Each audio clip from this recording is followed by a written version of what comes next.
So I actually didn't want to post this video because I encountered so many different technical issues. I posted a video some time ago where I screen recorded myself while I was painting in Photoshop, and that went fine, but it turns out that filming traditional painting is way more tricky. So the first issue I had was my DSLR camera turning off the recording after 12 minutes. It seems to be a certain kind of file size limit of 4 GB that certain kinds of cameras have. Of course, I didn't know that at the beginning, and after 30-40 minutes I looked at the camera and I saw that it had stopped running. So there are parts of the footage missing.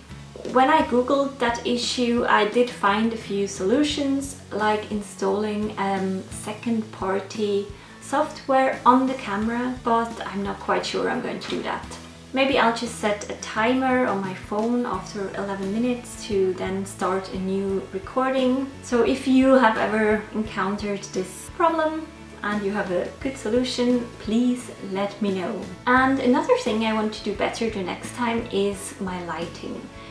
I do think I have a pretty good lighting setup right now, but there is quite a lot of light coming in through the window, and I don't think it would be as evident if I would have my painting process in real time, but I'm speeding it up at the computer, and then you can really see the change in daylight through the window, and that's just not that nice. I think the solution for this one would just be pulling down the shutters, painting a dark room with one consistent light source. Anyhow, this is a work in progress, and I would really appreciate if you would stick around and follow along my journey in hopefully creating better YouTube videos in the future. So this is my very first video where I talk over a video of me painting, and I do admit I'm a little nervous. These are two situations that are pushing me out of my comfort zone.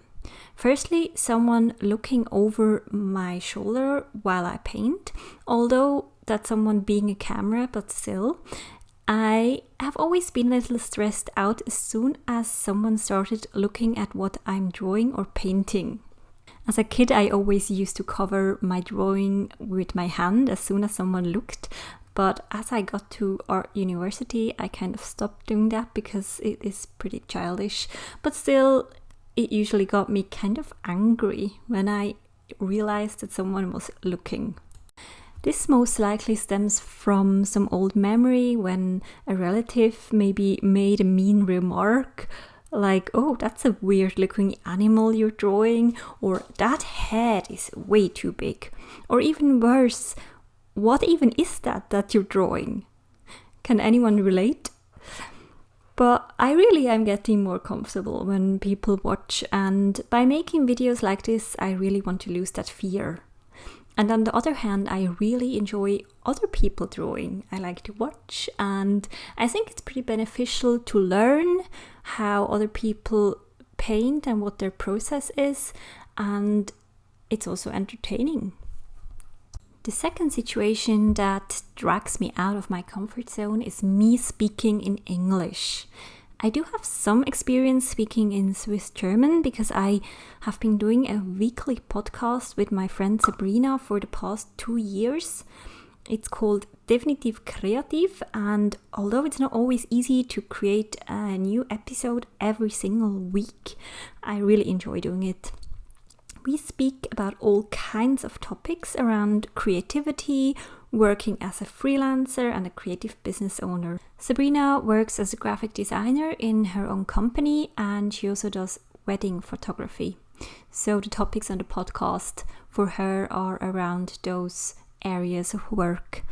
I, on the other hand, talk about freelancing as an illustrator, finding clients, getting found by clients, defining your style, and much more. I'll link it down below for anyone who's interested, and of course if you can understand Swiss German, that is. Speaking of illustration, I mainly do digital medical illustration as well as 3D illustration. So me painting with traditional paints is just me having some fun in my free time. The only exception where I do traditional drawing or painting is for pet portraits. I do these for a company, but that's only a few times in the year where I get to do this kind of work. And for me right now that's fine like this. So I have been thinking about different video ideas I could do in the future.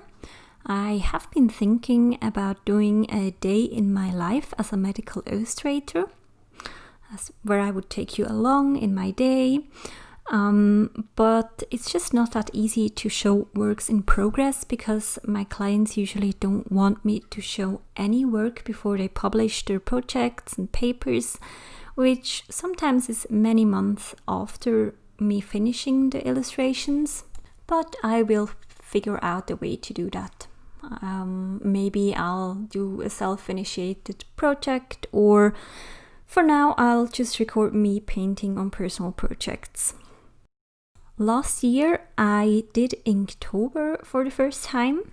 I painted an animal every second or so day in a similar way to this one I'm doing here. By the way, I'm using gouache.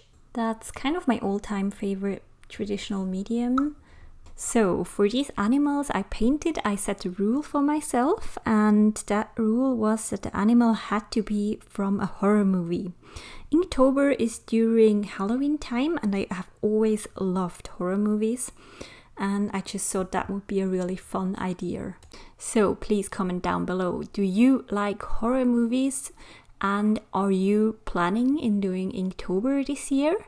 I know I'm really early, but October is my favorite month and I'm just really looking forward to it.